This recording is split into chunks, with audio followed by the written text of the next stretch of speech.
வணக்கம் நண்பர்களே, மீண்டும் சந்திப்பது மகிழ்ச்சி. இதில் பார்த்தீங்கன்னா வெள்ளை சம்பங்கிப்பூ ஒரு வருஷத்துக்கு மேலே இந்த சின்ன பாட்டில் பார்த்துருப்பீங்க. இந்த சின்ன பாட்டில் இருந்துச்சு. இதில் ரீப்ளேஸ் பண்ணிட்டேன், ரீபாட்டிங் பண்ணிட்டேன். அந்த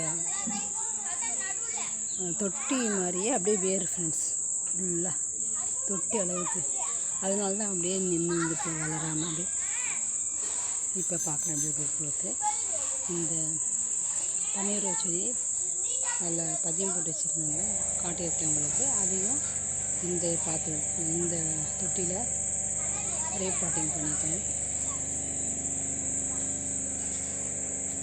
மழை வரும்னு நம்பிக்கையில் இந்த ஆலமல்லி செடி பாருங்கள், இப்படி குச்சியாக நிற்குது. என்ன பண்ண போகுதுன்னு தெரியல.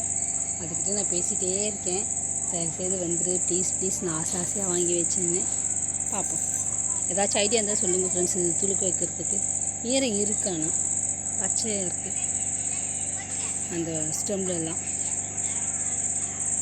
பிடிச்சிருந்தால் லைக் பண்ணுங்கள், கமெண்ட் பண்ணுங்கள், ஷேர் பண்ணுங்கள், சப்ஸ்கிரைப் பண்ணுங்கள். Thank you friends. வாழ்க வளர்க.